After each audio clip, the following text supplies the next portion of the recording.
चलिए, let us welcome Dr. Purnima Shukla. Dr. Purnima Shukla is a senior homeopathic physician with over 36 years of clinical experience and 32 years in research. She is a PhD and MD in Materia Medica, a former senior medical officer with the UP government and an internationally published researcher known for the groundbreaking work in the breast disorders and women's health. Dr. Shukla has represented the India on global platforms like Liga World Congress, contributed to CCRH research, and is the author of books including Homeopathy and Breast Cancer, published by BJAN. Let us dive into her wisdom and experience as we talk about healing, homeopathy, and holistic wellness for breast cancer. Welcome, Dr. Purnima Shukla. Welcome ma'am, thank you welcome. So much. हाँ जी, हमको invite करने के लिए यहाँ पर बहुत बहुत धन्यवाद, शुक्रिया मैम। ऑनर इज आवर्स, हम लोग ऑनर फील कर रहे हैं। Thank you so much for inviting. सबसे पहले तो यही बताइए कि ब्रेस्ट कैंसर क्या होता है। ब्रेस्ट कैंसर तो नाम सुनते ही लोग घबरा जाते हैं, और जहाँ कैंसर सुना लोगों ने उनको समझ में आता है कि बस अब तो हम बचेंगे नहीं। वो डर जो है उनको और बीमार कर देता है। तो ब्रेस्ट कैंसर, जैसा कि हम जानते हैं, किसी भी कैंसर की बीमारी में, किसी भी ट्यूमर में सेल्स की एबनॉर्मल ग्रोथ होने लगती है। तो उसकी वजह से ब्रेस्ट में लंप बन जाता है, गांठ बन जाती है। वो गांठ जरूरी नहीं है कि कैंसर ही हो, लेकिन ये कि गांठ होने पे हमको केयरफुल हो जाना चाहिए, वो कैंसर हो सकती है।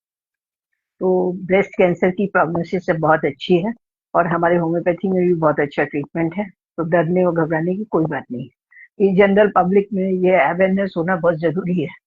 जो डर है वो खत्म हो जाना चाहिए। हम लोगों की इस वेबिनार का एम जो है वो यही होना चाहिए कि कम से कम डर खत्म हो जाए कि हाँ, इलाज मौजूद है, और होम्योपैथी के डॉक्टर्स जो हैं वो भी कुछ कर सकते हैं इसके लिए। बिल्कुल सही कहा आपने, बिल्कुल सही। हाँ जी, सबसे पहले तो doctor Purnima ji welcome. And आपका जैसे टॉपिक है ब्रेस्ट कैंसर, तो लम्प इन द ब्रेस्ट के अलावा उसके और भी कोई सिम्टम्स होते हैं ब्रेस्ट कैंसर में? उसके अलावा पेशेंट जो है, नॉर्मली हमने देखा कि पेशेंट आता उसी से है कि वो जब वो गांठ महसूस करता है तभी वो घबरा जाता है। अदरवाइज जिनकी फैमिली हिस्ट्री होती है वो बहुत बड़ा रिस्क फैक्टर होता है, और साथ में दर्द होता है, टेंडरनेस वगैरह भी रहती है। और इसके अलावा पेशेंट जो है मेंटली बहुत पजल रहता है। निपल में डिस्चार्ज भी कभी कभी हो जाते हैं, और इसके अलावा चेंजेस स्किन में कभी कभी चेंजेस हो जाते हैं, और डिम्पल हो जाता है।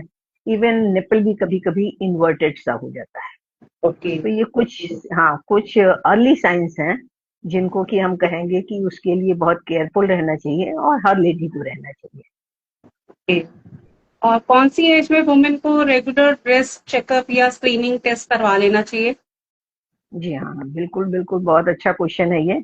और ये हमारे कम्युनिटी में, हमारी सोसाइटी में ये सबको अच्छी तरह से पता होना चाहिए कि किसी को भी कोई भी बीमारी कभी भी हो सकती है, और ब्रेस्ट कैंसर तो बहुत कॉमन है आजकल। तो इसके लिए उनको इन्वेस्टिगेशन कराते रहना चाहिए। मेमोग्राम, एक तो सेल्फ एग्जामिनेशन अपने आप ब्रेस्ट का पेशेंट को करते रहना चाहिए। तो उससे उनको पता चल जाता कहीं गांठ नहीं है, या डिस्चार्ज तो नहीं हो रहा निपल से, या स्किन में कोई चेंजेस नहीं, जैसे अभी मैंने आपको सिम्टम्स बताया, अर्ली साइंस। तो ये सब देखने के बाद में फिर एक मेमोग्राफ अगर करा लेते हैं तो फिर उससे काफी हद तक पता चल जाता है। हालांकि कंफर्मेटरी तो हम आप सब जानते हैं कि बायोप्सी से ही होता है कि ये कैंसर है और कौन सा कैंसर है ब्रेस्ट का, या कोई भी कैंसर बॉडी का है तो बायोप्सी के बाद ही कंफर्म हो पाता है।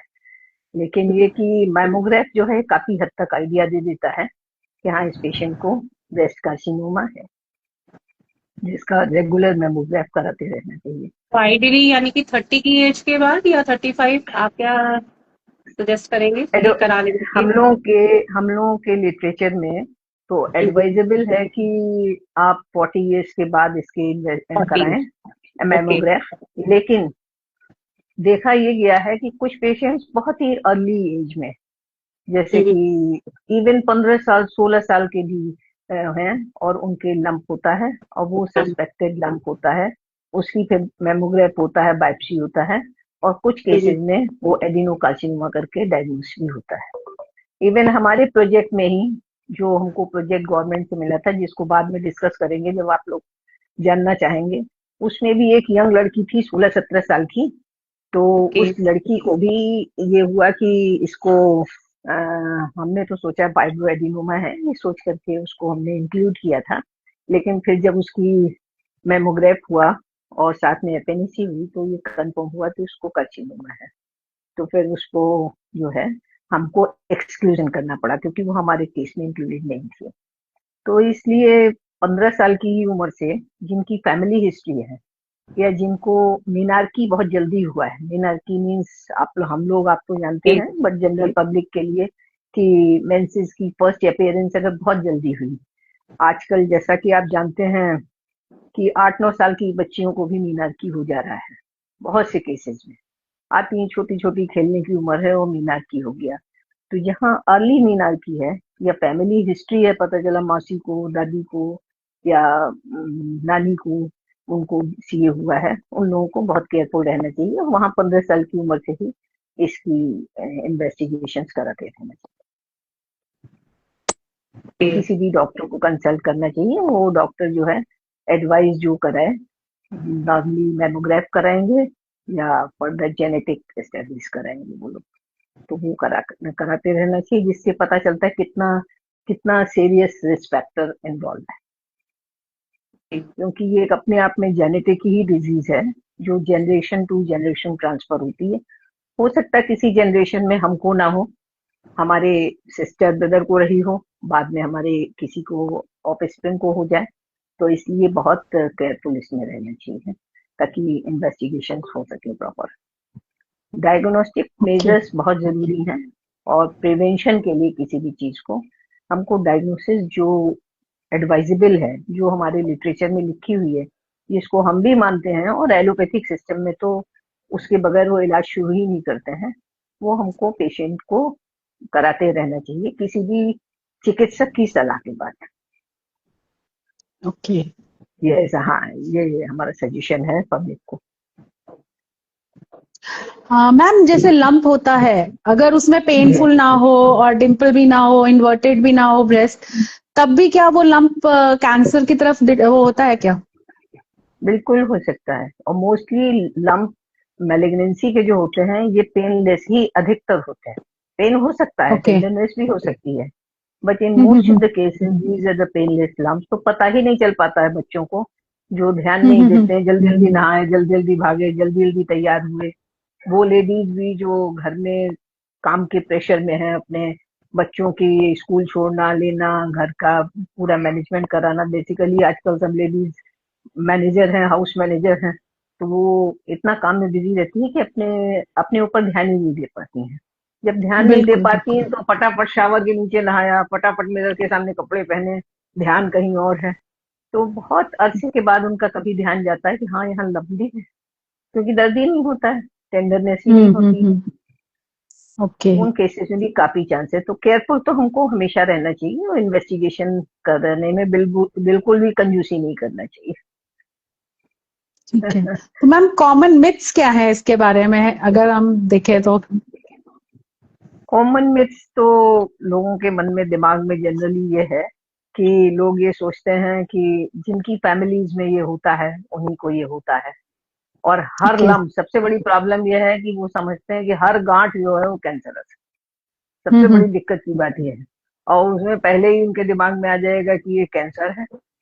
और कुछ जैसे हम लोग जानते हैं फाइब्रोएडिनोमा होता है, फाइब्रोएडिनोसिस होती है, फाइब्रोसिस्टिक डिजीजेज हैं, सिस्ट हैं बहुत सारी, तो पेपिलोमाज हैं। तो उनके सबके दिमाग में, जनरल पब्लिक की ये अवेयरनेस है कि हमारे जो है ये मिथ है, कहीं अवेयरनेस क्या, उनके दिमाग में ये मिथ है कि ये कैंसर ही है, तो वो उनके दिमाग से हट जाना चाहिए। इसीलिए डायग्नोसिस बहुत जरूरी है और उसको करा के, ताकि हम ये श्योर हो जाएंगे भाई ये कैंसर नहीं है। जो डर मन में है, उस मन से डर जो है वो बिल्कुल खत्म हो जाए। और ट्रीटमेंट तो दोनों का अवेलेबल है, ऐसा नहीं है, उनका तो है ही वो जो बिनाइन लीजन्स हैं, और साथ में इसका भी है। तो ये दिमाग में नहीं रखना चाहिए कि सिर्फ जो ये मिथ है कि सिर्फ जिनके यहाँ फैमिलीज में चला आ रहा है उन्हीं को हो सकता है, ऐसी बात नहीं है। और दूसरा सबके दिमाग में कि एल्डरली लेडीज को ही हो सकता है, तो एल्डरली लेडीज को तो ज्यादा केसेस मिलते हैं, बट किसी भी एज पे ही हो सकता है।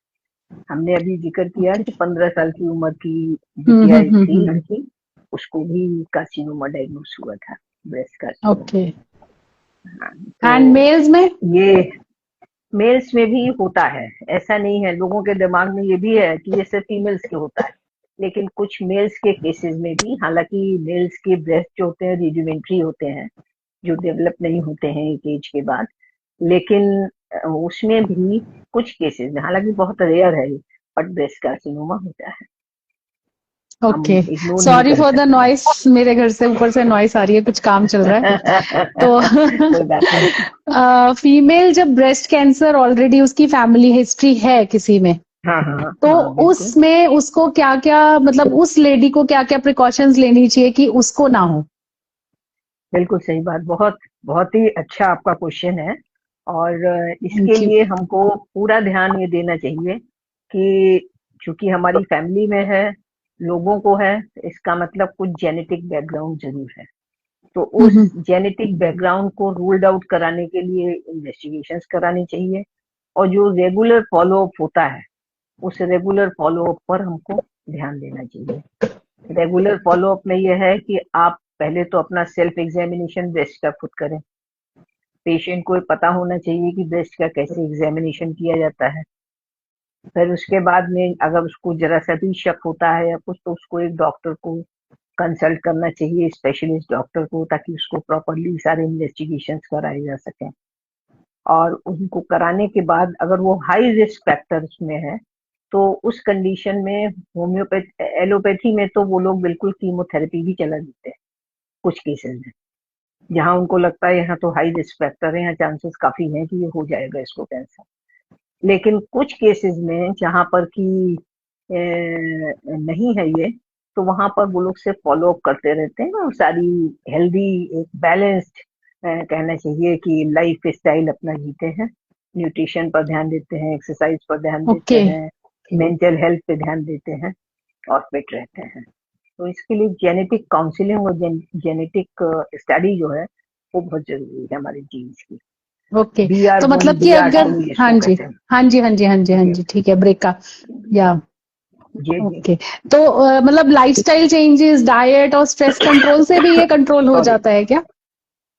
लाइफ स्टाइल से आपकी इसकी परसेंटेज जरूर कम हो जाती है, आपकी ओके। इंटेंसिटी जरूर डिजीज की कम हो जाती है, ये जरूर ओके। फर्क पड़ता है अगर हम लाइफ स्टाइल। हालांकि जीन अगर है और हाई रिस्क फैक्टर में है, तो चांसेस है कि ब्रेस्ट कार्सिनोमा हो जाता है। एलोपैथी वाले दवा देते ही हैं, लेकिन मेरा सजेशन है कि हमको होम्योपैथी में दवा पेशेंट की कॉन्स्टिट्यूशनल दवा जरूर ढूंढ करके और उसको देनी चाहिए, वो रिस्क फैक्टर को बहुत कम कर देगा। ये मेरी एडवाइस है, ये मेरा सजेशन है इसमें। जैसे किसी पेशेंट में ट्यूबरकुलिनम आती है, किसी में कार्सिनोसिन आती है, किसी में नेस्ट्रोमियोज भी आती है, किसी का पल्सेटिला होता है। कल के लिए there so many constitutional medicine, जो हमारी सिलेक्शन का तरीका है हमारी होम्योपैथिक प्रिंसिपल्स के हिसाब से, उसके हिसाब से हम उनको देते हैं। तो पेशेंट में कम से कम इतना तो हो ही जाता है कि एक लाइफ जो है, अच्छी क्वालिटी ऑफ लाइफ हो जाती है। जी बिल्कुल ठीक कहा मैंने। हम्म। अगर हम सबसे ज्यादा और एक इम्पोर्टेंस चीज माफ करिएगा, एक चीज हम और बता दें, जो यंग बच्चों में भी आते हैं, यंग बच्चों की बात की थी ना, यंग बच्चों को अगर हो जाता है तो वो ज्यादा विग्रेस होता है। सीए अगर हो गया है तो बहुत विग्रेस होता है, और उनमें जो आपने सुना होगा triple positive, double positive, estrogen positive, progesterone positive, हार्टिन पॉजिटिव, ये हॉर्मोन्स हैं, ये तो जेनेटिक बैकग्राउंड का है। तो इसमें तीनों कभी कभी पॉजिटिव पाए जाते हैं, जी और तीनों पॉजिटिव होने से उनके यहाँ तो ट्रीटमेंट फिर बहुत मुश्किल हो जाता है। तो केस थोड़ा सा टफ हो जाता है, डिफिकल्ट हो जाता है, बट ये कि हमको लगता है कि होम्योपैथिक दवाइयाँ अगर हम दें कायदे से, तो पेशेंट को उससे लाभ मिलता है। और वो एक अच्छी क्वालिटी ऑफ लाइफ, कम से कम अपना रूटीन वर्क प्रॉपर कर रहे हैं, अपना ऑफिस का वर्क कर रहे हैं, अपने बच्चों को लुक आफ्टर कर रहे हैं प्रॉपर, इस तरह से वो लोग रहते हैं। तो जो अभी आपने कहा कि जिनकी फैमिली हिस्ट्री है क्या करना चाहिए, तो सारी जो किताबों में लिखा है उन किताबों में लिखी चीजों को तो फॉलो करना ही चाहिए। जैसे मैमोग्राफ कराना चाहिए, जैसे जेनेटिक काउंसलिंग कराना चाहिए, जैसे कि आपके ये जेनेटिक स्टडीज कराना चाहिए, और इसके बाद में अगर जरूरत है साथ में होम्योपैथिक दवा जिसका जिक्र कहीं भी लिटरेचर में नहीं है वो देना चाहिए, तो उससे उसकी इम्यूनिटी इंप्रूव होती है, और इम्यूनिटी फिर ये ताकत देती है हर बीमारी से लड़ने की। मैम अभी आपने मतलब हम लोग सबसे ज्यादा सेल्फ एग्जामिनेशन ऑफ ब्रेस्ट पे जोर देते हैं हमेशा। जी हाँ, बिल्कुल। आपका पीरियड स्टार्ट हो गया, आप 18 इयर्स के एडल्ट हो गए हो, तो आपको जरूर हाँ, टेस्ट करना चाहिए हफ्ते में एक बार। तो मैं चाहूंगी जी कि हाँ। आप हमारे ना व्यूअर्स को एक इजी तरीका समझा पाए कि हमें सेल्फ ब्रेस्ट एग्जामिनेशन कैसे करना चाहिए। बिल्कुल, बहुत ही अच्छी बात है, जिसका कि हम देखते हैं कि लोगों को जानकारी नहीं है एकदम, जी। और वो गूगल में अपने आप देख करके या एक दूसरे से पूछ करके, और अभी भी रूरल एरिया इंडिया का इतना ज्यादा है कि इस बात पर वो डिस्कशन ही नहीं करना चाहते, बात ही नहीं करना चाहते हैं, अपने आप सब लोग सेल्फ डॉक्टर हो जाते हैं। तो हाँ, ऐसे में सेल्फ एग्जामिनेशन की अवेयरनेस डेवलप करना, कम्युनिटीज में जाके, सोसाइटीज में जाके, आपकी जो ये क्लब्स हैं इन सब में जाकर के, स्कूल्स में जाकर के, जितने गर्ल्स के स्कूल्स हैं वहाँ ये अवेयरनेस स्पेशली, हम तो कहते हैं कि सेल्फ ब्रेस्ट एग्जामिनेशन अगर प्रॉपर होने लगे तो इसकी आधी बीमारी का इलाज जो है वो पहले ही शुरू हो जाएगा। होम्योपैथी से भी बहुत आराम होता है, और एलोपैथी में भी अब प्रोग्नोसिस बहुत अच्छे है। इतने कैंसर के इंस्टीट्यूट्स और हॉस्पिटल्स खुल गए हैं कि उससे भी बहुत जल्दी आराम होता है, और बड़ा लंबा जीवन वो लोग और खुशहाल जीवन जीते हैं। तो आपने अभी सेल्फ एग्जामिनेशन की बात कही, तो हम कहेंगे उसको दो तरह से करना चाहिए। एक तो इंस्पेक्शन, हम इंस्पेक्ट करें, पहले तो हम ब्रेस्ट को अपने देखें, उसका इंस्पेक्शन करें कि कहाँ क्या प्रॉब्लम है। तो देखने से ही हमको पता चल जाएगा कि हमारे कहाँ पर गांठ है, या कोई कलर नहीं चेंज तो नहीं हो रहा है, या किसी प्रकार के डिस्चार्जेस का तो कोई इंडिकेशन नहीं है, या इन्वर्टेड निपल तो नहीं हो रहा है, या किसी शेप और साइज में तो ब्रेस्ट के नहीं फर्क हो रहा है।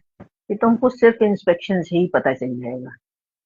और ये इंस्पेक्शन हमको दो तरह से करना चाहिए। एक बार हाथ कमर पे रख करके, और बिल्कुल ये इस तरह से अपने हाथों को करके, एल्बोज को दोनों स्ट्रेट करके, और उसके बाद में हमको उसको ऑब्जर्व करना चाहिए। और दूसरा दोनों हाथ ऊपर करके हम उसको ऑब्जर्व करें, उसको देखें, और इन जो 4-5 पॉइंट्स अभी हमने बताए उन पर गौर करें। अगर उनमें से कोई भी नहीं है तो कोई विशेष चिंता की बात नहीं है। दूसरा काम होता है पल्पेशन। पल्पेशन मीन्स जिसको हम छू के देखते हैं, ये हमको जनरल पब्लिक को बताना पड़ता है, हर आदमी पल्पेशन का मतलब नहीं समझता है। तो छू के देखते हैं, हमको एक सर्कुलर मैनर में, हम शावर के नीचे नहा रहे हैं, या मिरर के सामने हैं, या हम खड़े हैं या बैठे हैं, किसी भी पोस्चर में हम चेक कर सकते हैं।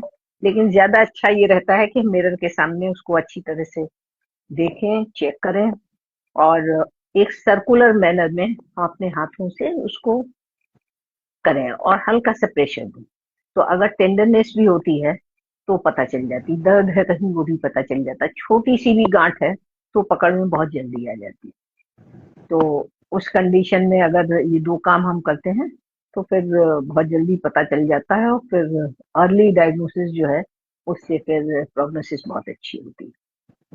तो इसमें लेट के अगर आपको करना है, खड़े होके पैल्पेशन करना है, उसका तो थोड़ा सा तरीका डिफरेंट हो गया कि एक हाथ हमको, सपोज लेफ्ट ब्रेस्ट हमको करना है तो लेफ्ट हैंड को हम ऊपर उठाएं, और उसके बाद राइट हैंड से उसको हम रब करके हल्के से सहला के, जिसको कहते हैं सहलाएं, सर्कुलर मैनर में, राउंडेड मैनर में, और उसके बाद में उसके ऊपर हम जो है उसको प्रेस करके देखें।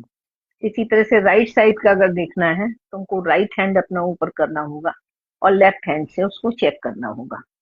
और खाली ब्रेस्ट ही नहीं चेक करना होगा, ब्रेस्ट का एक पार्ट जो है वो आर्टर तक जाता है जिसको हम एक्सिलरी टेल कहते हैं, तो जी वहां एक्सिलरी टेल तक उसको रब करना पड़ेगा, कहीं वहां तो कोई गांठ नहीं हो गई जाके। एक्सिला में ही एक्सिलरी ग्लैंड ही अगर कोई एनलार्ज है तो भी हमको उसका रीजन जानना चाहिए कि वो क्यों एनलार्ज हुई है, तो वो उसको तुरंत डॉक्टर को कंसल्ट करना चाहिए और उसके बाद जो भी इन्वेस्टिगेशंस की जरूरत है वो उसको तुरंत करा के और तुरंत इलाज शुरू कर देना चाहिए। एक चीज हमने भी मिस की कि लेट के आप कैसे चेक करेंगे। लेट के चेक करने के लिए तरीका है कि आप उल्टे लेट जाइए, उल्टा लेट के लेफ्ट साइड का करना है तो पिलो लेफ्ट साइड में लगाइए और राइट साइड से चेक करिए, और अगर राइट का करना है तो राइट साइड में लगाइए और लेफ्ट से उसको चेक करिए। लेट के भी आप कर सकते हैं। तो इस तरीके से कई तरीके हैं जिसको अगर रेगुलर कोई भी लेडी है वो करती रहे तो मिस होता नहीं है। वो मिस तभी होता है जब महीनों देखा ही ना जाए, ध्यान ही ना दिया जाए, तो वो गांठ बड़ी हो जाती है। इसके अलावा अभी हमें और आपने, रखना हाँ चाहिए। तो कोई बात नहीं, माफ करिएगा ना, अभी आपने एक बात कही थी मिथ। इन लोगों को ब्रा का भी बड़ा मिथ है, इन लोगों के दिमाग में है कि ब्रा जो ऐसी वाली पहनी जाती है इससे भी ब्रेस्ट कैंसर हो जाता है। दूसरी मिथ ये है कि मैमोग्राफी करा लीजिए तो आपका जो है वो रुक जाएगा, जो ब्रेस्ट कैंसर हो रहा है वो ठीक हो जाएगा, बायोप्सी की कोई जरूरत ही नहीं है उनको। तो बहुत सारे मिथ्स हमारी सोसाइटी में फैले हुए हैं जिनको हमको दूर करने के लिए अवेयरनेस प्रोग्राम चलाना चाहिए, और उस अवेयरनेस प्रोग्राम में हालांकि गवर्नमेंट ऑफ इंडिया ने चला रखा है, तो उस अवेयरनेस के अंतर्गत हमको ये करना चाहिए, और हम लोगों को तो और ज्यादा करना ही चाहिए क्योंकि हमको उसमें एड ऑन ये करना है कि हमारी होम्योपैथिक दवाइयां भी काम करती हैं जिनको हम फैमिली हिस्ट्री वालों को भी दे सकते हैं और फायदा करेंगी। इसके अलावा कुछ पर्टिकुलर डेज भी होते हैं ना कि आपको उस टाइम सेल्फ एग्जामिनेशन थोड़ा अवॉइड करना चाहिए। बेस्ट टाइम है पीरियड्स का, जिस समय पीरियड्स होते हैं, क्योंकि ब्रेस्ट जो होता है थोड़ा उस समय स्वॉलिन थोड़ा सा हो जाता है, कहीं पे नॉर्मली भी लोगों का हो जाता है, जरूरी नहीं कैंसर हो या कोई ट्यूमर हो या कोई प्रॉब्लम ही हो या कोई लीजन हो, नॉर्मल कंडीशन में भी ये दिक्कत हो जाती है लोगों को, और उसको वो लोग करते हैं। तो उस कंडीशन में जो पीरियड्स का टाइम होता है, मेंसेस जब होता है, उस समय अगर इसको चेकअप करते हैं तो आसानी से वो जल्दी पता चल जाता है। ठीक है। और इसके अलावा इसका मंथली कम से कम चेकअप कर लें तो भी लोगों को अंदाज हो जाएगा।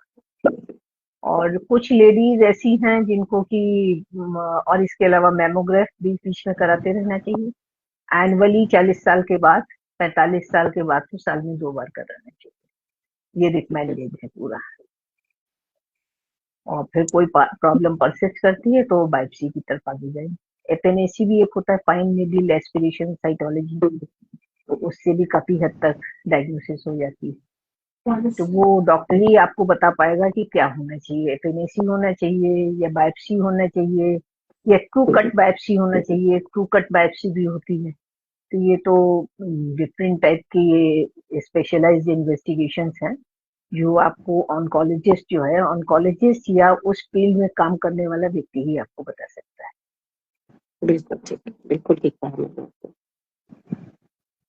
तो पेशेंट का सबसे बड़ा काम ये होना चाहिए कि वो सबसे पहले अपने सेल्फ एग्जामिनेशन करके वो डॉक्टर को कंसल्ट करे, जो उसका नियरेस्ट है, जिससे फ्री है, वो जिससे बात कर सकता है, तो कम से कम उसको एडवाइस कर सकता है कि चलिए भाई हमारे पास ट्रीटमेंट होता है तो हम देंगे, नहीं होता है तो हम कहेंगे ठीक है ये करेंगे आप।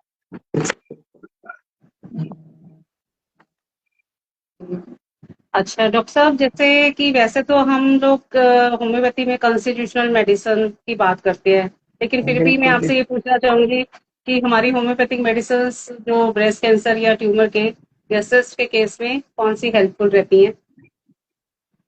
ब्रेस्ट कैंसर या ट्यूमर्स, या आपका क्वेश्चन है ना, तो पहले तो हमको पब्लिक को ये बताना पड़ेगा, लोगों को, हमारी जो लेडीज है उनको, कि ट्यूमर 2 तरह के होते हैं। एक बिनाइन होते हैं जो खतरनाक नहीं होते हैं, और दूसरे कैंसरस टाइप के होते हैं जिसमें हैप्टिक ट्रीटमेंट की जरूरत पड़ती है। एलोपैथी में लेंगे तो कीमोथेरेपी और रेडियोथेरेपी का इस्तेमाल होता है, और होम्योपैथी में भी हम सिम्टोमेटोलॉजी के हिसाब से ट्रीटमेंट करते हैं, जैसा कि अभी आपने बताया। तो जो बिनाइन नियोप्लास्टिक रीजन है, ये फाइब्रोएडिनोमा भी हो सकता है, फाइब्रोएडिनोसिस भी हो सकती है, और फाइब्रोसिस्टिक डिजीजेस भी हो सकती हैं। और बाइरेट टेस्ट जो उसका मैमोग्राम का होता है, उससे क्लियर होता है कि किस लेवल तक का मैलिग्नेंसी होने की पॉसिबिलिटी है।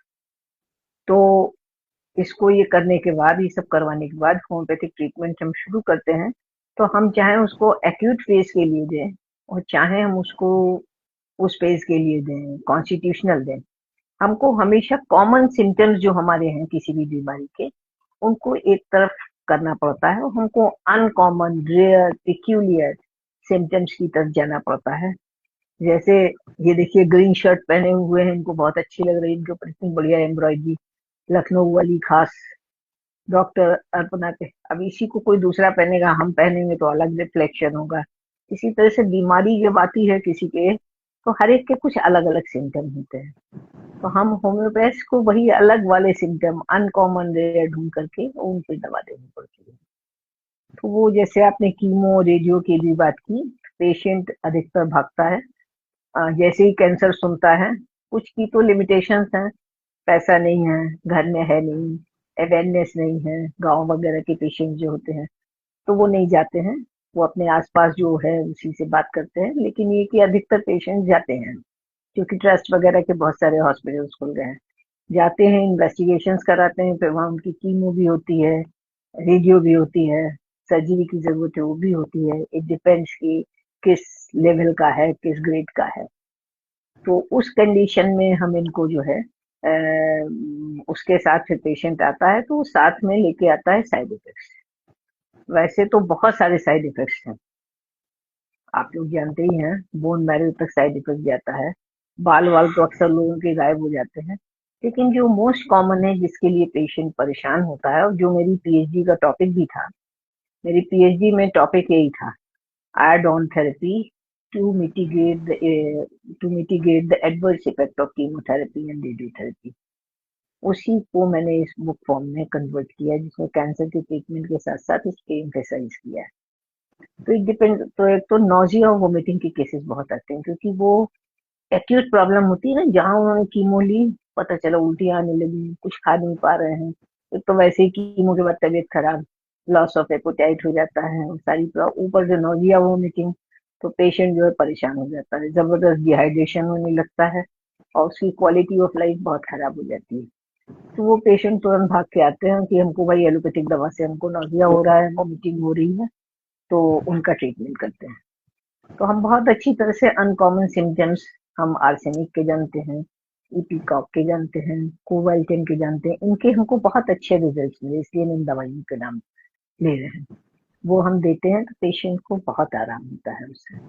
और इसी तरह से रेडियो के स्किन प्रॉब्लम हो जाती है, जहाँ रेडियोथेरेपी हुआ, स्किन प्रॉब्लम, जबरदस्त डर्मेटाइटिस, एकदम बर्न टाइप का हो जाएगा, काला काला बिल्कुल, तो वो लोग आते हैं, तो उसमें मेडिसिन वो देनी पड़ती है। लेकिन कुछ केसेस में हम रेडिएशन किस टाइप का दे रहे हैं, जो हमारी मर्फी की रिपर्टी है उसमें इसका जिक्र है, तो उनसे हम मेडिसिन लेके जिस टाइप का रेडिएशन दिया गया है उसके अगेंस्ट भी मेडिसिन देते हैं। हालांकि हमको इत्तेफाक से उस स्टडी में जो मैंने बीआरडी मेडिकल कॉलेज गोरखपुर के ऑन्कोलॉजी डिपार्टमेंट में की थी 100 पेशेंट्स पे, उसमें हमको इसकी जरूरत नहीं पड़ी थी, तो मैंने सिम्टोमेटिक उस समय दिया था लोगों को, तो उससे लोगों को बहुत आराम हुआ था। और इसका एक पेपर भी पब्लिश हुआ है, जो आपके IJRH के जो Indian journal for research in homeopathy है, central council for research in homeopathy का ऑफिशियल जर्नल है गवर्नमेंट का, उसमें छप चुका है वो, तो उसमें रिजल्ट बहुत अच्छे थे। तो इस तरह से मेडिसिन तो हमको सिम्टोमेटोलॉजी के हिसाब से ही देनी पड़ती है, लेकिन कभी कभी जरूरत है तो बीच में हम एंटी मियास्मेटिक जैसे सल्फर देते हैं, ट्यूबरकुलिन देते हैं, कार्सिनोसिन देते हैं। इसके अलावा जिसकी जरूरत होती है इंडिकेटेड मेडिसिन की वो दी जाती है। केलिकाब है, आपकी आर्सेनिक है, इपिकॉक है, ये सब सिम्टम्स पे हैं, तो किसी भी हमारे पेशेंट को फिर वो नहीं देना पड़ा, आपका क्या कहते हैं, जो ड्रिप्स वगैरह नहीं लगी, उनको पेशेंट्स को बहुत आराम हो गया था। 100 पेशेंट्स जो देखे गए थे, उसमें एक ऑन्को सर्जन भी जो हमारी बुक में को ऑथर है, वो प्रोफेसर, वो भी उस हमारे को गाइड थे उस समय, तो वहीं पे प्रोफेसर थे। तो उन्होंने बहुत अच्छे से एक एक केस को जाके देखते थे कि होम्योपैथी से वाकई फायदा हुआ है कि नहीं हुआ है। तो जब वो चेक करते थे तो उनको लगता था हाँ भाई फायदा हुआ है, तो फिर खुद ही रिफर करने लगे कि भाई होम्योपैथी में जाओ, होम्योपैथी में जाओ। नहीं तो पहले That's वही wonderful. पैन टॉप और पैन डी वगैरह दे दिया करते थे, उससे उतना हाँ आराम जी। नहीं होता था। तो ये जब इपीकॉक, आर्सेनिक और ये सब हमने दी तो उससे फायदा बहुत हुआ पेशेंट्स को। तो फिर उन्होंने कहा ये ओके। तो ड्रिप भी नहीं लग रही है पेशेंट को, और पेशेंट जो है वो बड़ा खुश भी है, और हम्म।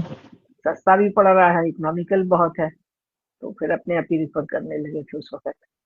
हमने बल्कि अच्छा That's अच्छा भले wonderful. पेशेंट्स थे वहाँ, हाँ अच्छे भले पेशेंट्स थे, तो हमने बल्कि फिर बाद में 2 वहाँ पे जूनियर रेजिडेंट्स भी हमने बैठवाए थे अपने होम्योपैथी के ओके। बीआरडी मेडिकल कॉलेज में। हाँ, तो वो लोग केस स्टडी करके उसके बाद मेडिसिन दिया करते थे।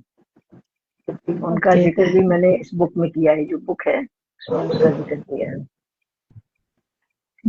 मैम ये हमें तो मालूम है, बट फॉर द ले मैन मैं एक क्वेश्चन पूछूंगी, क्या हम सेफली हाँ एलोपैथी मेडिसिन के साथ होम्योपैथी दे सकते हैं? हाँ, बिल्कुल दे सकते हैं डॉक्टर साहब, आप तो जानती हैं। और जनरल पब्लिक भी, हम आपको बताएं, 2 ही कंडीशन में आती है होम्योपैथी के इलाज के लिए। या तो वो शुरू शुरू में आई जब तक कैंसर डायग्नोस नहीं हुआ, गांठ है, देखिए डॉक्टर साहब गांठ हो गई है, क्या हो गया, कैंसर तो नहीं है। और या उसके पास लिमिटेशंस हैं कि वो जा ही नहीं सकता है किसी के पास, घर में फैमिली मेंबर नहीं है, या फाइनेंशियली इतना वीक है कि ट्रीटमेंट नहीं कर सकता है, या अवेयरनेस ही नहीं इतनी है, कुछ जानता नहीं है। तो कुल मिला के वो जो है आपके पास, या तो शुरुआती दौर में आता है पेशेंट, और या फिर वो जब वो कीमो और रेडियो सब करा लेता है तब दौड़ के भाग के आता है और कहता है कि कीमो के और रेडियो के ये प्रॉब्लम डॉक्टर साहब हमको, वो इलाज तो मैंने कराया, अब ये हुआ, ये कैसे दूर हो। तो होम्योपैथिक दवाइयाँ साथ में दी जाती हैं और कोई भी साइड इफेक्ट नहीं होता किसी का। ये एक मिथ है लोगों के दिमाग में कि एलोपैथी दवाइयों के साथ होम्योपैथिक दवाइयाँ नहीं देनी चाहिए, लेकिन हम आपको बताएं, सिंपल सा एग्जाम्पल दीजिए। हवाई जहाज का पाथ अलग होता है और ट्रेन का पाथ अलग होता है। ट्रेन और हवाई जहाज का कभी एक्सीडेंट नहीं होता है। तो एक स्पिरिचुअल लेवल पे वर्क कर रही है, एक सब मॉलिकुलर लेवल पे वर्क कर रही है मेडिसिन, और एक जो है अपने मेटेरियलिस्टिक लेवल पे कर रही है। तो दोनों का कभी क्लैश नहीं हो सकता, दोनों अपना अपना काम करते हैं और कोई दिक्कत नहीं होती है और अच्छा आपने फायदा बहुत अच्छा होता एग्जाम्पल दिया एरोप्लेन और ट्रेन का। बहुत अच्छा। है। हाँ जी। डॉक्टर सोनी। हाँ जी। डॉक्टर साहब, अपना जो भी आपने रिसर्च करा था, मैं चाहूंगी कि आप थोड़ा सा उसके बारे में हमें बताएं। अच्छा अच्छा, हाँ हाँ, वो एक्चुअली शुरुआत ऐसे हुई थी। हमको तो टू बी वेरी फ्रैंक बहुत आइडिया नहीं था कि ईएमआर स्कीम भी कोई सीसीआरएच में है, हम्म। और हम नहीं जानते थे कि actually I was not there in CCRH 2007 से पहले। हमारा कोई खास नहीं था, बस कॉन्फ्रेंसेस में आते थे हम, बीआरडी के साथ सिंपल रिसर्च किया करते थे। बीआरडी मेडिकल कॉलेज एलोपैथी का जो था वहाँ पे, तो इत्तेफाक से हमारा वहाँ पे बड़ा अच्छा कम्युनिकेशन था, या यूं कहिए हमारे हस्बैंड वहाँ पैथोलॉजी डिपार्टमेंट में प्रोफेसर हेड थे। तो हमको एक अंदर से क्यूरोसिटी थी कि होम्योपैथिक दवाइयों को कैसे एविडेंस बेस्ड बनाएं। तो हम, कोई भी पेशेंट आता था, उस पेशेंट को हम इन्वेस्टिगेशन के लिए वहां भेज दिया करते थे, इन्वेस्टिगेशन होके आ जाते थे। तो हम कॉन्फ्रेंसेस में, और उस जमाने में याद होगा 2006 से पहले बहुत कम स्पीकर्स हुआ करते थे, और वो स्लाइड पे शो करने वाले, स्लाइड से या ओवरहेड प्रोजेक्टर से शो करने वाले तो बहुत ही कम, रेयर होते थे, फिंगर्स पे हम लोग 3 ही 4 हुआ करते थे। डॉक्टर दीवान हरिश्चंद, डॉक्टर पारिक, और ये क्या कहते हैं, हम होते थे, डॉक्टर डीपी रस्तोगी होते थे। तो उस समय हम प्रेजेंट किया करते थे पेपर कि भाई ये थे इन्वेस्टिगेशन ट्रीटमेंट के टाइम, और उसके बाद ये हो गया, इतना फायदा इसमें हो गया बात के लिए। बस सिंपल ये दिखाया करते थे। जो रिसर्च मेथोडोलॉजी आज इतनी डेवलप हो गई है, उस वक्त इतनी डेवलप नहीं थी। तो डॉक्टर चतुर्भुज नायक ने कभी हमारा लेक्चर सुना होगा साइंटिफिक सेशन में। तो डॉक्टर चतुर्भुज नायक थे डायरेक्टर जनरल, तो उन्होंने फोन मेरा पता करके फोन नंबर मुझको फोन किया कि मैं चाहता हूँ कि आप एक यहाँ प्रोजेक्ट भेजिए CCRH में। तो हमने कहा डॉक्टर साहब हम तो यूपी गवर्नमेंट में हैं, क्या हम प्रोजेक्ट आपको भेज सकते हैं ऐसे? बोले हाँ हाँ, अब EMR स्कीम आ गई है एक्स्ट्रा म्यूरल, तो आप कहीं भी कोलैबोरेटिव रिसर्च करके उसको जैसा आप करते हैं वैसे करके आप भेज सकते हैं प्रोजेक्ट। वो ऐसे ऐसे डिफरेंट कमिटीज के थ्रू पास होगा और उसके बाद उसके लिए हम लोग सेंक्शन भी करते हैं, पैसा मिनिस्ट्री करती है और उसको कर सकते हैं। तो हमने कहा अच्छा। फिर हम उनके पास गए, उन्होंने बुलाया हमको कि एक दिन आइए आप यहाँ, तो उसको समझ लेते हैं कैसे क्या किया जाएगा। तो उनसे डिस्कस किया, तो उनका सबसे पहले तो आप जिस मेडिकल कॉलेज से करेंगी वहाँ का NOC चाहिए, नो ऑब्जेक्शन सर्टिफिकेट, कि आपके काम करने से वहाँ कोई दिक्कत नहीं है उन लोगों को और आप यहाँ पर काम कर सकते हैं। तो उसके बाद एक प्रोजेक्ट आप जो आपको ठीक लगे वो प्रोजेक्ट एक बनाइए, ये प्रोफॉर्मा है, इस तरह से इसको प्लान करिए और ऐसे बनाइए।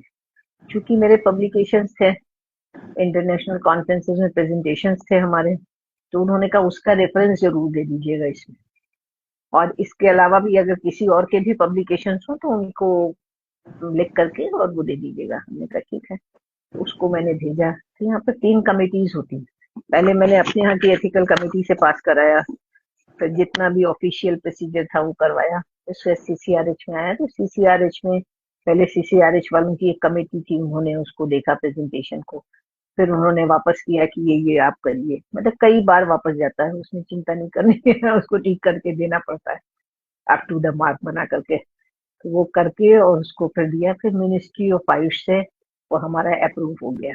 तो doctor Jayaprabhu Nayak he was very happy कि वो ऐसे ऐसे हो गया। तो उन्होंने उसमें जो था उस वक्त हमको 19 लाख समथिंग उसके लिए सेंक्शन कराए थे। तो उसमें हमारे 4 रेजिडेंट्स थे, 2 होम्योपैथी के, 2 एलोपैथी के भी हमको मिले हुए थे, क्योंकि इन्वेस्टिगेशन का प्रोसीजर भी काफी था ना। सबका अल्ट्रासाउंड होना था, FNC होना था, सबका आपके पैथोलॉजिकल इन्वेस्टिगेशन होने थे, किसी किसी की कुकट बायोप्सी भी होनी थी। तो 2 MBBS के लिए थे रेजिडेंट्स हमने, और 2 हमने होम्योपैथी के लिए थे। होम्योपैथी के रेजिडेंट्स जो हैं वो पूरा केस टेकिंग करके और पूरा केस तैयार करते थे, सारी सिम्टोमेटोलॉजी लिखते थे और सब करते थे। और एलोपैथी वाले जो हैं वो वहां पर इन्वेस्टिगेशन में पूरा डायग्नोस्टिक प्रोसीजर था वो वहां पर करते थे। और 2 सीनियर डॉक्टर्स थे वो होम्योपैथी के, वो मेंटेन रखते थे पूरा डॉक्यूमेंटेशन, मास्टर चार्ट जिसको कहते हैं। जैसे एक पेशेंट का हमने पूरा एज वेज सिम्टम वो सब पूरा ये है, और उसी में हम साथ में ये इन्वेस्टिगेशन हुए इस तारीख में, ये मेडिसिन इस तारीख, मतलब हम उसको चार्ट को देखेंगे तो वो पूरा उसकी हिस्ट्री पता चल जाएगी। तो सब मास्टर चार्ट या डॉक्यूमेंटेशन का काम पूरा करते थे वो लोग। उनके बाद से फिर वो केस जो था फिर मेरे पास आता था, तो फिर हम उसको फिजिकली एग्जामिन करके और उसके बाद में उसको फिर मेडिसिन हम कंफर्म किया करते थे। एक रिपोर्टाइजेशन भी उसमें से करता था, वो जो होम्योपैथ 2 आता था उस वक्त, 2.0 करके सॉफ्टवेयर एक आता था ना उस वक्त या बॉम्बे होम से। पैक 2.0, हाँ जी। हाँ 2.0 वो था उस वक्त हमारे पास। अब तो जोमियो है क्या, लेकिन उस समय वो हम्म। था, तो उससे किया करते थे उसको। तो ये सब करने के बाद में बड़ा अच्छा रिजल्ट मिला, और करीब करीब 44% केसेस में तो 100% फायदा था, और 82% केसेस में थोड़ा थोड़ा फायदा हुआ था। कुछ ही ऐसे केसेस थे, कुछ ड्रॉप आउट हो गए थे और कुछ। तो इसमें मैंने देखा कि हमने इसमें मेन लिया था benign homeopathic management of benign neoplastic lesions of breast, जिसमें सिर्फ बिनाइन लीजन्स को हमने उस वक्त लिया था। CA के केसेस को हमने रूल आउट कर दिया था। CA के केसेस उस समय एक्सक्लूजन क्राइटेरिया में थे। इंक्लूजन क्राइटेरिया में हमारे बिनाइन लीजन्स थे, जिसमें कि आपके 32 केसेस, सॉरी 64 केसेस थे फाइब्रोडिनोमा के, 32 केसेस थे फाइब्रोएडिनोसिस के, और 5 केसेस थे फाइब्रोसिस्टिक कार्सिनोमा के, and there was 1 case of phyllodes also. और हम बताएं पिलोड के केस में उस समय हमको ड्रेस्टिक रिलीफ मिला।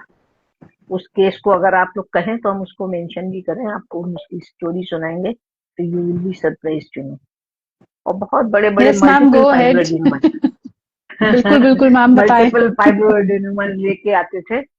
वो पेशेंट जो था एक मुश्किल से 17-18 साल की लड़की थी, और जैसे गांव वगैरह में होता है कि वो अपनी सिस्टर और ब्रदर इन लॉ के यहाँ रह रही थी, मतलब पेरेंट्स को ज्यादा खास मतलब नहीं था। तो उसके एक ब्रेस्ट में राइट साइड में it was occupying whole of the breast, इतना बड़ा ट्यूमर था। और अच्छी बात, भली वेल बिल्ट लेडी थी।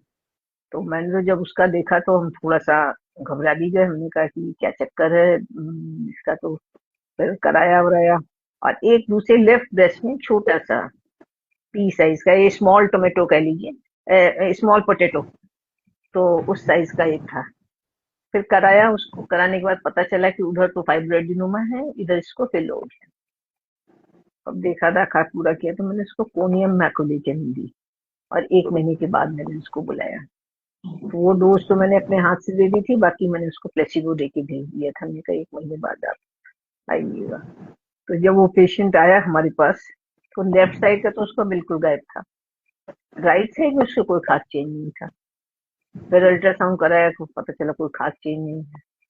उसके बाद फिर उसकी मेडिसिन रिपीट की गई, कोई खास फायदा नहीं हुआ। 2-3 महीने तक फिर there was no further improvement. Sulphur भी दिया बीच में, नो रिलीफ फेलूड के केस में। तो हम थोड़ा सा डरने भी लगे थे, लेकिन पेशेंट था बड़ा स्ट्रांग विल पावर का। और उसकी फैमिली वाले भी थी, अनमैरिड लड़की थी ना, तो उनको था कि ऑपरेशन होगा, पूरा ब्रेस्ट चला जाएगा, तो शादी कैसे होगी, फिर बच्चे कैसे होंगे, कैसे फैमिली लाइफ लीड करेगी। लड़की मेंटली बहुत पजल थी। तो हम उसको जो है थोड़ा सा काउंसलिंग भी करते थे साथ साथ, और उसको समझाया हमने, लेकिन दवा खाओ। फिर देखा राइट साइड का है, तो मैंने उसको फाइटोलक्का दी। हमने उसको फाइटोलक्का ट्राई करता है सिम्टम्स के हिसाब से। तो हमने वो बता नहीं पा रही थी कि राइट से शुरू हुआ है लेफ्ट से शुरू हुआ पहले। तो फिर हमने कहा नहीं, इसका उसको फाइटोलक्का से यू वोंट बिलीव, उसका साइज जो था पहले तो कम हो गया जब हमारे पास 1 महीने के बाद आई। उसके बाद में फिर उसको फायदा हुआ, फिर फर्दर जाके फिर फायदा उसका रुक गया। अब फिर वो नहीं कम हो रहा। सब लोग कह रहे ये फिलूड है, सब एलोपैथिक मेडिकल कॉलेज था ही, सब कह रहे डॉक्टर साहब बदनामी हो जाएगी, इसको आप भेज दीजिए कहीं और। हमने कहा, इतना फायदा हुआ है तो और भी फायदा होगा। हमने क्या करे, पेशेंट भी नहीं जा रहा है कहीं, हम तो कह रहे हैं दिखाना और दिखाओ जाके। तो बोले, उसने कहा नहीं मैं नहीं कहीं जाऊंगी, मैं होम्योपैथी में ही दिखाऊंगी। फिर स्टडी किया, री-स्टडी किया केस को, एनालाइज किया सिम्टम्स को। स्टोनी हार्डनेस थी, तो हमने कहा इसकी स्टोनी हार्डनेस फाइटोलक्का से फायदा नहीं हो रहा। एंटी मैजमेटिक कितनी बीच में दे चुके, उससे भी कोई रिलीफ नहीं हो रहा है। उसके मेंटल उस पे भी हमने दी, तब भी नहीं। हमने कहा इसको कैलकेरिया फ्लोर 1000 में देते हैं। फिर मैंने Calcarea floor the, and you won't believe, next time वो आई है तो वो 2 पीस में हो गया था। जो इतना बड़ा था पूरा, फिर 2 स्मॉल टोमेटोज हो गए, पोटैटोज हो गए। वो साइज। तब हमको भी खुशी हुई और उम्मीद हुई कि अब ठीक हो जाएगा। अल्टीमेटली पेशेंट जो थी फिट हो गई, अभी भी हमको कभी कभी फोन करती है। She has a good married life, बच्चे हैं उसके, एंड शी इज हैप्पी। तो बहुत अच्छा हमको लगा उसको देख That's wonderful, ma'am. Wonderful. That's a miracle of homeopathy. Yes yes, तो अनएक्सपेक्टेड डॉक्टर कभी कभी फायदा होता है तो बहुत खुशी होती है। हाँ बताएं प्लीज। हाँ जी, मैं कहा डॉक्टर साहब कितना टाइम लग जाता है जिस तरह से कोई टाइम डिटेक्ट हो देखिए गया 9-10 अंदाजा महीने। जब 9 मेरे 10 पास महीने आई तो इसका जो राइट ब्रेस्ट था पूरा ऑक्यूपाइड था, और ये ओके लड़की जो थी ओवर ग्रोथ था एक तरह से, इसका कहना चाहिए। ब्रेस्ट का साइज वाइज इसका अच्छा भला था। अब एग्जैक्ट हमको ट्यूमर का साइज इस समय याद नहीं हुआ, हमारी पब्लिकेशन में लिखा हुआ है। एक पिलोट पे भी हमारा पब्लिकेशन हुआ है होम्योपैथिक लिंक में, जो इंटरनेशनल जर्नल है ना होम्योपैथिक लिंक, हाँ उसमें भी जी इसी केस को मैंने किया, तो एग्जैक्ट साइज वगैरह उसमें दिया हुआ है। बट ये कि पूरा ब्रेस्ट आपके हाथ में आना मुश्किल था, इतना बड़ा साइज था उसका। और ये ठीक होने में 9 से 10 महीने उसको लगे। 9 10 महीने लगे ओके जी जी, लेकिन उसने बड़े पेशेंस से ट्रीटमेंट भी किया, तो हम उसकी तारीफ करेंगे। और एक हम सबसे पहला केस बताएंगे अगर आप चाहें तो। सबसे बिल्कुल मैम, पहला बिल्कुल केस जो बताएं। हमने प्रैक्टिस शुरू की थी, एंड आई वाज यंग, और एक लेडी गोरखपुर में ही थे बेसिकली, तो वो लेडी जो थी किसी रूरल एरिया की थी, तो आई तो उसका भी वही हाल, दोनों ब्रेस्ट उसके बिल्कुल बुरी तरह से साइज बढ़ा, हार्ड एकदम छूने में, और ब्लीड कर रहे दोनों निपल। हमने कहा तो एकदम क्लियर कट सिम्टम मेलिग्नेंसी का है वो। हमने कहा तुम्हारी जांच करवा देते हैं, तुम चलो मेडिकल कॉलेज में, चलो हम करवा देंगे, हमारे जान पहचान के लोग हैं, जांच तो हो जाए। बट उसने जांच नहीं की, बोली नहीं नहीं हम सुई नहीं लगवाएंगे, सुई लगी तो बढ़ जाएगा वो। बिल्कुल मानने को नहीं तैयार हुई। तो हमारा पहला केस था वो कैंसर का, और ओके। हमारे हिसाब से वो 99.99% ब्रेस्ट कार्सिनोमा का ही था, लेकिन उसका investigation to be very frank नहीं हो पाया, क्योंकि बिल्कुल तैयार नहीं थी। लेकिन इतनी जल्दी फायदा हुआ कि मुझे बहुत ताज्जुब हुआ।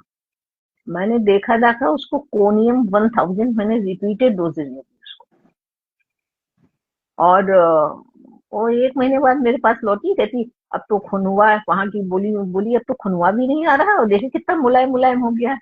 तो हमने कहा अरे वाह। तो हम बल्कि पलपेट नहीं कर रहे थे। बोली नहीं नहीं छू के देखिए। तो हमने फिर उसको देखा तो वाकई पहले और उसमें बहुत फर्क था। तो उसने हमको हिम्मत बहुत दी। और इत्तेफाक से हम जब लखनऊ में थे, आई ओरिजिनली बिलोंग टू लखनऊ, वो हमारा बर्थ प्लेस है, वहीं बॉर्न एंड ब्रॉट अप है हम वहाँ के। तो हमारे फादर भी होम्योपैथी में ही थे, तो उन्हीं की वजह से हम भी होम्योपैथी में गए, और बड़े अच्छे रिजल्ट हमने होम्योपैथी में बचपन से देखे।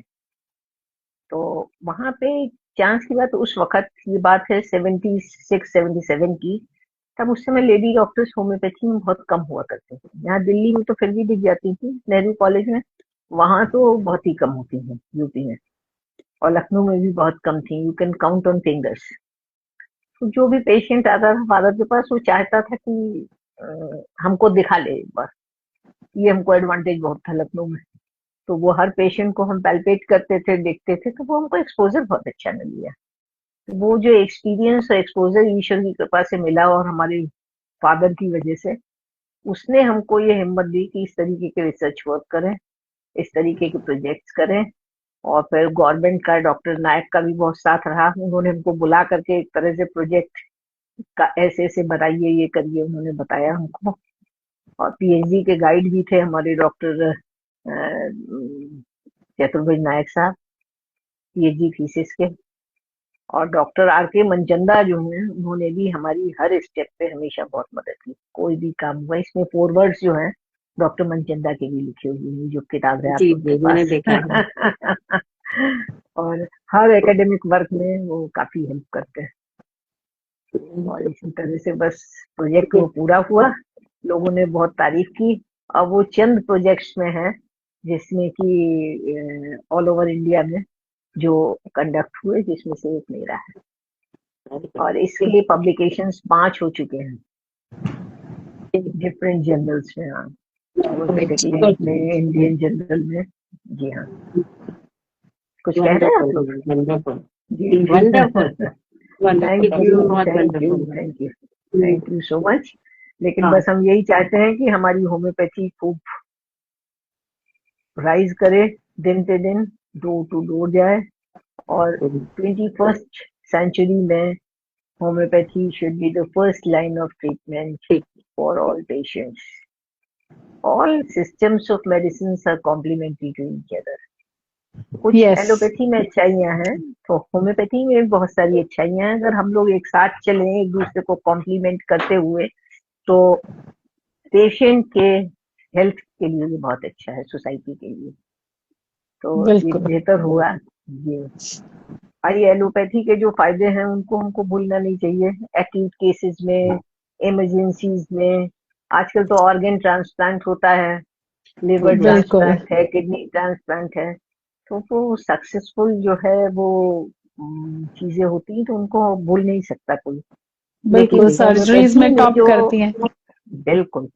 और इसके अलावा होम्योपैथी का जो इंडिविजुअलाइज ट्रीटमेंट है, सेफ जी ट्रीटमेंट है, हम मेंटल लेवल पे देते हैं पेशेंट को, एज ए होल देते, कम दवा देते हैं, और उससे पेशेंट को तुरंत फायदा होता है, सिंगल मेडिसिन से हो जाता है। तो बिल्कुल वो हाँ अगर जी, कॉम्प्लीमेंट कर जाए आपस में, इंटीग्रेशन हो जाए प्रॉपर, जो गवर्नमेंट की सोच है और गवर्नमेंट की अप्रोच है वही। तो गवर्नमेंट जो इंटीग्रेशन का प्रोग्राम शुरू किया, उन्होंने मिनिस्ट्री ऑफ आयुष जब से शुरू की है, तो उन्होंने इंटीग्रेशन के प्रोग्राम्स को शुरू किया है डिफरेंट यूनिवर्सिटीज में, डिफरेंट मेडिकल कॉलेजेस में। लेडी हार्डिंग मेडिकल कॉलेज में हम उसी के तहत वहां पे थे। वहां पर इतना बड़ा सेंटर होम्योपैथी का खुला हुआ है, योग का भी है, आयुर्वेदा का भी है। तो उसी हॉस्पिटल में हम वहां पे एज ए कंसल्टेंट वहां पे पोस्टेड है। तो जी, आपका काफी समय लिया हमने। नहीं अरे नहीं मैम, कोई अभी तो हमारे क्वेश्चंस अनलिमिटेड है आपसे। नहीं कोई क्वेश्चन हो बताइए दीदी, ऐसा हाँ क्या जी, है? हाँ जी, बिल्कुल। तो जो ब्रेस्ट कैंसर की वजह से जो इमोशनल ट्रॉमा हो जाता है, उस पे भी हेल्प हम्म। करती है होम्योपैथी। जी हाँ बिल्कुल। अरे इमोशनल ट्रॉमा तो बहुत जबरदस्त होता है। हमने बताया ना, डर आदमी को खा जाता है। बस दिमाग में डर आ गया, अरे कैंसर हो गया तो हम बचेंगे ही नहीं। बच्चे। तो कैंसर के पेशेंट को सबसे बड़ी काउंसलिंग तो यही होना चाहिए कि पॉजिटिव फीलिंग रखे, हमेशा खुश रहे। ये तो इन जनरल हर पेशेंट के लिए है, हर व्यक्ति के लिए है। अभी मैंने, हमारी ट्रस्ट है, उस ट्रस्ट में मैंने एक प्रोग्राम किया, हम मिलके नाचे गाएं और खुश रहें और स्वस्थ रहें। तो अगर हर आदमी की जो हॉबीज हैं, उन हॉबी को वो अपनाए, खुश रहे, तो उसको कभी कोई बीमारी नहीं होगी। और मेंटल हेल्थ एकदम बिल्कुल, फिट रही तो कोई भी दिक्कत नहीं, उसकी कोई भी क्वालिटी ऑफ दिक्कत लाइफ नहीं ऐसे ही होगी। अच्छी रहेगी। तो हम यस, पब्लिक से यही कहना चाहेंगे कि सब लोग खुश रहें, अपनी किसी भी हॉबी को, म्यूजिक है, डांस है, what ever the may be, painting, sculpture, वो उनको करते रहना चाहिए। अपने मन को खुश रखें और एक सोशल कनेक्ट बहुत अच्छा बना के रखें, जिससे कि आपकी आधी बीमारी वैसे ही दूर हो जाएगी। खुश रहें, स्वस्थ रहें। बिल्कुल बिल्कुल। मैम इसमें मैं एक और चीज पूछूंगी कि जैसे रिकवरी में या पेशेंट का जब ये प्रॉब्लम चल रही होती है, तो उसमें फैमिली सपोर्ट कितना मैटर करती है? बहुत मैटर करती है, क्योंकि फैमिली, कई जगह फैमिली सपोर्ट नहीं मिलता है। कुछ फैमिलीज में, स्पेशली रूरल एरियाज में, उनको लगता है कि ये लोग अपने आप ही बीमारी की एक्टिंग कर रही हैं और ये कर रही हैं, वो कर रही हैं, तो वो लोग बेचारी बड़ी दुखी रहती हैं। जब मेंटल लेवल पर वो दुखी रहेंगी तो बीमारी उनकी बढ़ी जाएगी, वो एग्रीवेट हो जाएगी किसी न किसी वजह से। और तो अगर हम उनकी काउंसलिंग करते हैं, पेशेंट को समझे, जहाँ केयरिंग है लोग, जहाँ पर ध्यान दे रहे हैं कि इनकी मेडिसिन समय से मिलना चाहिए, खुश रखते हैं पेशेंट को, वहाँ पेशेंट अच्छी क्वालिटी ऑफ लाइफ लीड करता है और खुश रहता है, और उसका प्रोलोंगेशन ऑफ लाइफ भी अच्छा रहता है। तो हम ड्यूरेशन ओके, अगर बढ़ जाता है किसी दवा से, तो ये बहुत अच्छी बात है ना। तो वैसे तो हर बीमारी के साथ ही कोई भी पेशेंट आए, उसके साथ counselling plays a very important role. या और काउंसलिंग पे, और कैंसर पेशेंट के साथ तो और भी जरूरी है। क्योंकि जब तक वो मेंटली फिट नहीं होगा, फिजिकली फिट नहीं हो सकता। बिल्कुल बेसिक ऑफ बिल्कुल सही होम्योपैथी। बात। जी हाँ जी हाँ, एकदम सही बात कही आपने। हाँ तो जी, डॉक्टर अब सोनी हमने कोई और? लाइफस्टाइल की भी बात कर ली, डाइट की भी बात कर ली, और होम्योपैथिक ट्रीटमेंट भी बताया, और इमोशनल सपोर्ट और काउंसलिंग की भी बात कर ली। अब मैं चाहूंगी कि आप एक छोटा सा मैसेज उन वुमेन के लिए जो ब्रेस्ट कैंसर से फाइट कर रही हैं, या ब्रेस्ट कैंसर सर्वाइवर्स हैं, या जो डरते बहुत हैं उनसे, उनके लिए एक मैसेज दे दीजिए। ओहो, पहली चीज तो किसी को डरने की कोई जरूरत नहीं है। डर सबसे पहले दिमाग से और मन से अपने हट जाना चाहिए। स्पिरिचुअल पावर है, हम लोगों की दवाइयां हैं होम्योपैथी की, जो स्पिरिचुअलिस्टिक वे में ही काम करती हैं और आपकी क्वालिटी ऑफ लाइफ को इम्प्रूव करती हैं। बस खुश रहें, पॉजिटिव फीलिंग रखें, सोशल इंटरेक्ट अपने चारों तरफ के लोगों के साथ एक अच्छा व्यवहार करें, और लोग भी उनके साथ अच्छा व्यवहार करें। इसके अलावा एक्सरसाइज करते रहें, मेडिटेशन करें, योग करें, आप बिल्कुल फिट रहेंगे और आपको कैंसर आपके नजदीक नहीं पहुंचेगा। बिल्कुल सही। हॉबी मैं हॉबी आपकी हर एक परमिशन की। से एक चीज और ऐड करना चाहूंगी, अगर आप बताएं। परमिशन दे तो, अरे कि अरे, जो sure, most emotional welcome. Suppression females को होता है, मैं चाहूंगी कि वो खुल इमोशनल सप्रेशन फीमेल्स को सबसे ज्यादा होता है कि अपने दिल की बिल्कुल बात बिल्कुल नहीं करती हैं। हाँ तो मैं ये कहूंगी कि अपने दिल की बात जरूर खुल के करें। बिल्कुल, वही हमने कहा ना, सोशल कनेक्ट, बात करने हाँ चाहिए, जी। वो यही तो। जब आप हम्म, किसी के साथ फ्री होंगे, फ्रेंडली होंगे, तभी तो अपने दिल की बात कहेंगे। जी जब बात बिल्कुल ही नहीं कर पाएंगे तो किसी से अपने दिल की बात ही नहीं कह बिल्कुल पाएंगे। बिल्कुल। तो दिल की बात कहना बहुत जरूरी है। और साथ में अपनी डाइट को ध्यान दें, अपनी एक्सरसाइज पे ध्यान दें, और वेजिटेबल और फ्रूट्स जो है वो सबसे बढ़िया नेचर ने बना करके भेजे, उन्हीं का इस्तेमाल करना चाहिए ज्यादातर, तो आप एकदम फिट प्रोसेस्ड रहेंगे। फूड कम। और जो सीजनल हो रहे हैं वही खाएं। ये नहीं कि हम जो है विंटर्स में आम को ढूंढें। जब पपीता हो रहा पपीता खाइए, जब खरबूजा हो रहा खरबूजा खाइए, जी जब बिल्कुल वाटरमेलन है, ये तरबूज हो रहा है तरबूज खाइए, जब आपका आम हो रहा आम खाइए। तो जो बिल्कुल। नेचर ने बहुत सोच करके आपकी बॉडी के लिए ये सब फ्रूट्स बनाए हैं।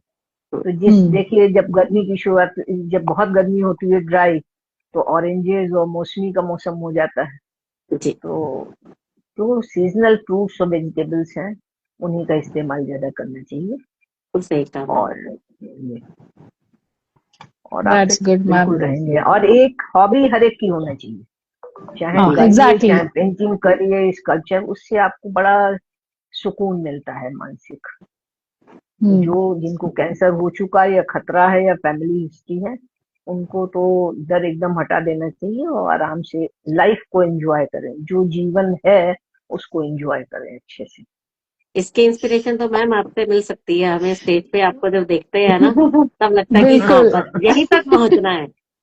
नहीं नहीं, बस आप एग्जैक्टली। लोग भी बहुत अच्छा कर रहे हैं। आप लोग बहुत अच्छा कर रहे हैं, हमको खुशी होती है। Thank you ma'am. आपने थैंक यू इतना थैंक यू। अच्छा मैम। Thank you. इतना अच्छा प्लेटफॉर्म आपने बनाया जिसपे हर हफ्ते डिस्कशंस होते हैं।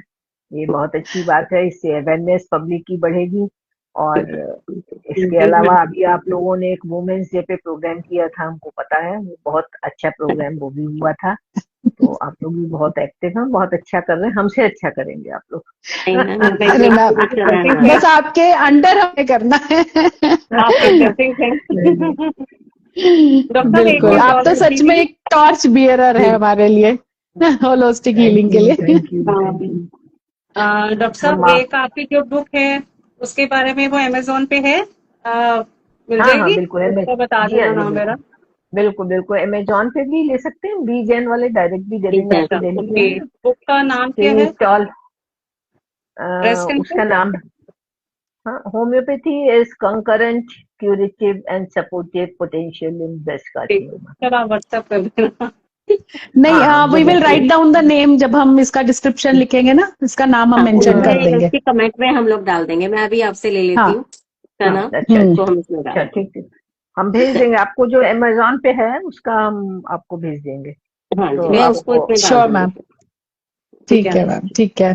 चलो, थैंक यू बहुत मैम, अच्छा रहा थैंक्स अ मैम, लॉट, आपने बहुत धन्यवाद। अच्छा आपने बताया, बहुत अच्छा मजा टाइम आया। दिया। Thank you so much, thank you सो चलिए मच। मिलते हैं नेक्स्ट वीक। आपने हमको बुलाया और आपके साथ इतना अच्छा समय हमने गुजारा, और बहुत अच्छा लगा आपसे हम इंटरेक्ट बुलाते रहेंगे करके, आप आपको। सभी लोगों से। थैंक यू बिल्कुल बिल्कुल मैम, मैम, नेक्स्ट जल्दी टाइम फिर से मिलेंगे फिर बुलाएंगे से एक आपको नए जल्दी। टॉपिक से। बिल्कुल। Thank you. जब भी आप बुलाएंगे थैंक्स अ हम जरूर लॉट। आएंगे। थैंक ठीक यू है, thank you very okay. Much. ठीक है okay ma'am. Okay okay ma'am, bye thank thank you, you very thanks a much. Lot ma'am. चलिए। Thank you. चलिए मिलते हैं thank next week. You. Okay ma'am. Okay.